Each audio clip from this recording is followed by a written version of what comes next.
Liveaboards are one of the best ways to go scuba diving. You're on a yacht that's dedicated to scuba diving, and you can reach the further, harder to reach dive sites. And once you've travelled all of that way to get to the liveaboard, you only have a limited amount of time on board, and I promise you those first 2 or 3 days will absolutely disappear. Hi all of you awesome scuba divers out there, welcome to the Scuba Diver Magazine channel, your favourite place for the latest scuba diving news and gear reviews.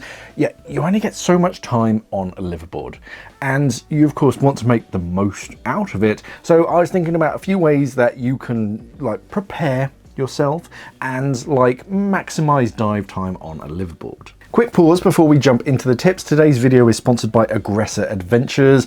If you've ever watched a liveaboard sail off and thought, yeah, that's the dream, Aggressor has been building that dream since 1984 with a very simple motto: eat, sleep, dive, repeat. You wake up on the water, you kit up on deck, and the crew takes care of the logistics so that you can focus on the dives that matter. That's exactly what you want on a tight schedule: more time underwater and less time just waiting around for transfers, tanks and paperwork. Aggressor Liveaboards runs small group trips in 16 countries with itineraries that hit bucket list destinations like the Bahamas, Belize, Cayman, the Galapagos, the Maldives, Palau, Raja Ampat, the Red Sea, Roatan, Thailand and Turks and Caicos. If you're planning your next big dive holiday, then head to aggressor.com right now, compare dates, check rates and availability, and take a look at their travel resources and packing checklist so that you can arrive ready to dive. But now let's get back to maximizing your time on board.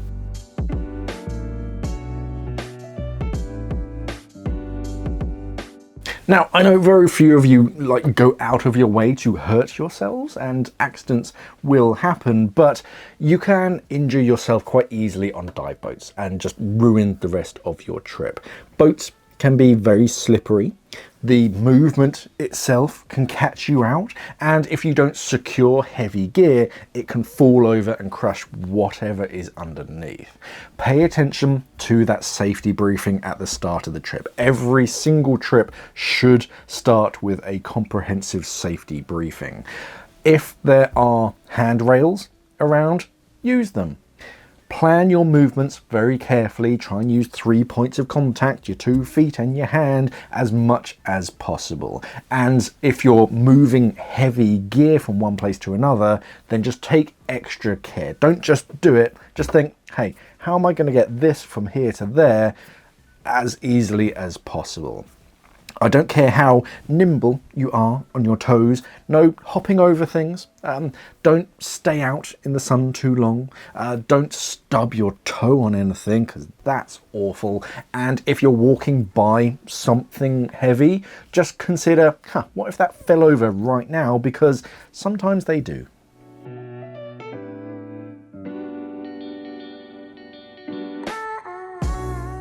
I saw a graphic the other day, and I'll pop it up here if I can find it, and it was basically a graph showing how your depth affected your overall dive time compared to others at shallower depths, and how, just shallowing up just a little bit compared to your buddy can dramatically increase the amount of time that you can spend in the water.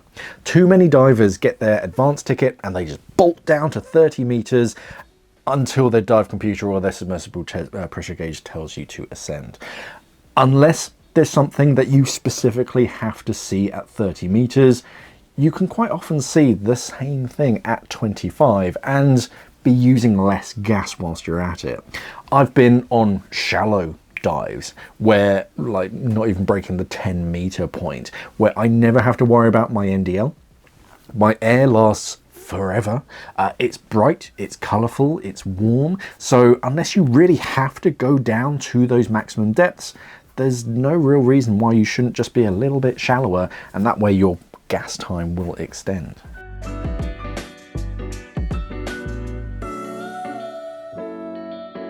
It sounds silly, because there's little else to do on a liveaboard during your surface interval but eat and drink. However, it is important to keep yourself well hydrated and supplied with nutrients that your body needs. You're doing a surprising amount of physical activity during dives throughout each day, and you need your body to be in top condition. Otherwise, you might just wear yourselves out by the end of the trip and end up skipping some dives.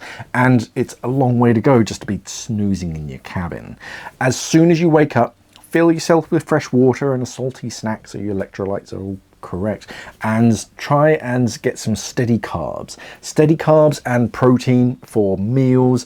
Just get plenty of sleep and stretch at the start of each day. If your body's like all stiff and you're dehydrated, you're a bit hungry, then you're gonna want to skip some dives, and you can bet your bottom dollar that will be the dive where dolphins and sharks and beautiful visibility and everyone makes fun of you because you were just laying in your bunk.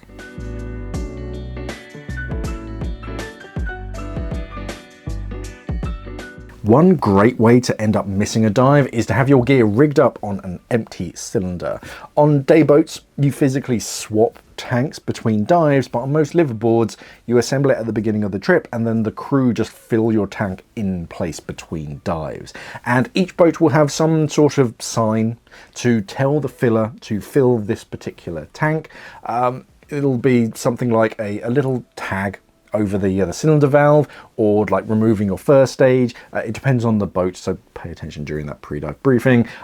If you forget to do whatever it was, then the filler will look at your station, look at your cylinder, and then move on because it doesn't have the tag. Oh, okay, maybe they didn't go on the last dive.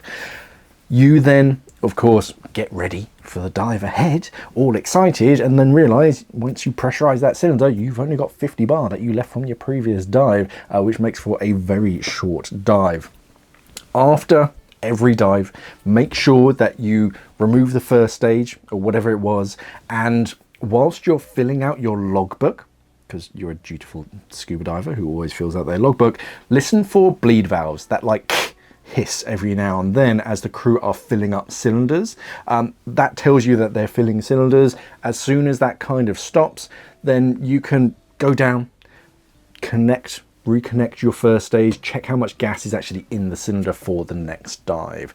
Close the valve so that a leak or like a free flow doesn't empty your cylinder. But if you open up that valve and you only have a short fill, then now you have plenty of time to ask the crew to top it up, as opposed to right before the dive when the crew are busy doing something else and the entire dive crew is now just waiting on you.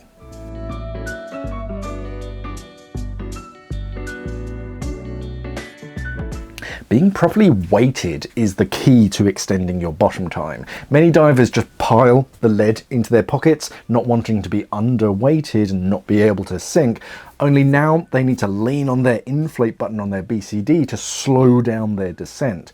But all of that gas in your BCD is one, gas that you could be breathing, but also when you have extra gas in your BCD, that extra volume is affected more when you change your depth. So you're now dumping and deflating gas more frequently and then topping it back up as you need to. So if you want to maximize your air, bring as little lead as you can so you're not constantly inflating and deflating your BCD. That's what your check dive is for right at the beginning of the trip. Don't worry about inconveniencing others. This is exactly what the check dive is for. Put your lead where you need it with a small amount if you think you've got a little bit too much, somewhere you can easily reach. Do your buoyancy check to make sure that you can sink, and then leave any excess lead on the boat. Go for the dive, make sure you can do that entire dive with that amount of lead, and if you feel a little bit heavy, then try another buoyancy check. It's all about trying to dive with as little lead as possible.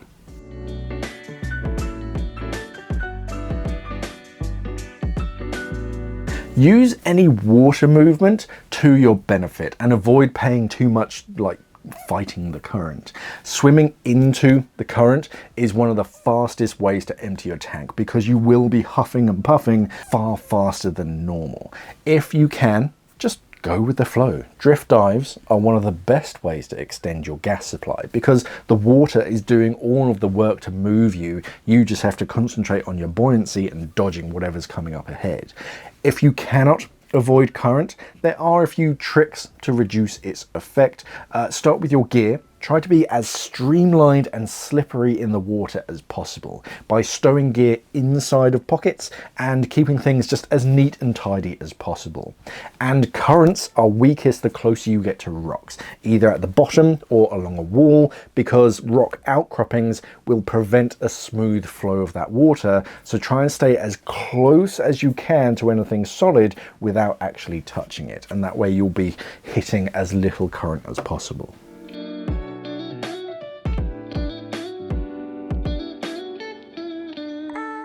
Be really strict about batteries to avoid ending a dive early because your torch or your dive computer has just gone dark during the dive.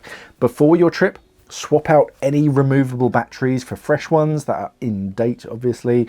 Pack some spares as well if you're going to be using the device a lot during the trip. Some itineraries have multiple night dives and wreck penetrations where you're going to need your torch, and in brighter waters, some dive computers up their brightness of their screen to compensate, so they're going to burn through the battery faster. Rechargeable batteries, remember the cable obviously, and get in the habit of plugging it in between dives just to top it up. And of course, think about where you're plugging in. Liveaboards are very hot on rechargeable battery fires right now, so if a crew member sees an unattended plug, they're going to pull that out. Plug in only at dedicated charging stations and monitor them to make sure that they charge fully and of course they don't catch fire.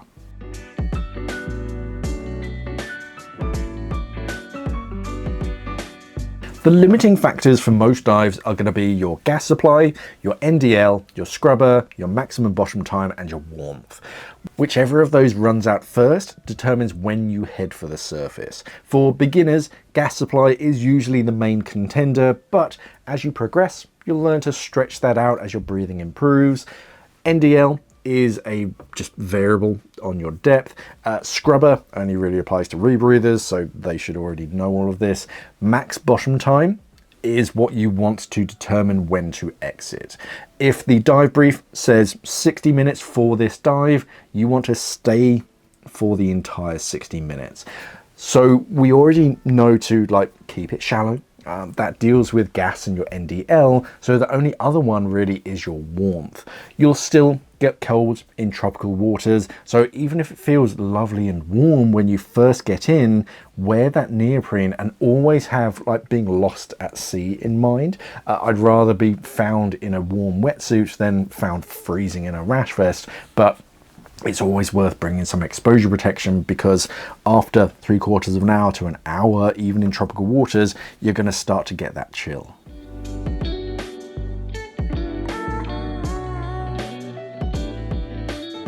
Look after your ears. They're not a muscle that you can kind of train, and you can easily catch infections when you're in and out of the water all day. You've all learned to equalize properly. Do that. And consider learning some other techniques as well, just to mix things up, just in case that doesn't work. And also pick up some ear treatment to prevent swimmer's ear. Skip the earbuds for the week before your dive trip. Earwax is your friend because it's hydrophobic, and even the cotton wool buds, they can scratch the thin skin inside of your ear, and that's where the microbes are going to get in, so avoid any earbuds. Before and after dives, use an ear treatment to dry out any seawater from your ears and kill any microscopic nasties. You can make your own, or you can find plenty of over-the-shelf solutions. The one thing that you don't want during a dive trip is earache that makes equalizing painful.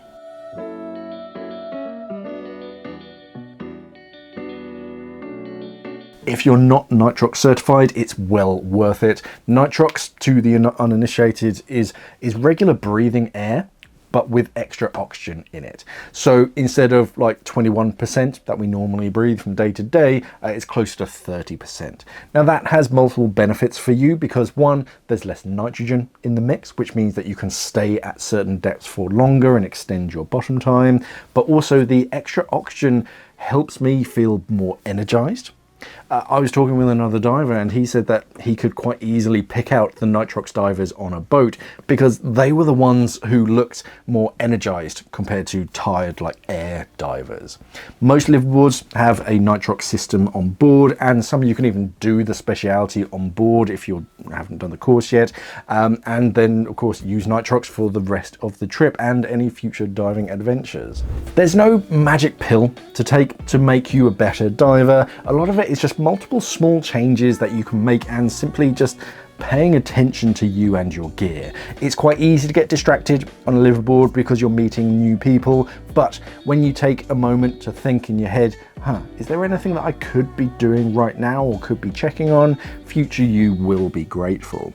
And of course, look after your feet. There are too many things that you can step on, things that can fall on or like stub your toe on a dive boat.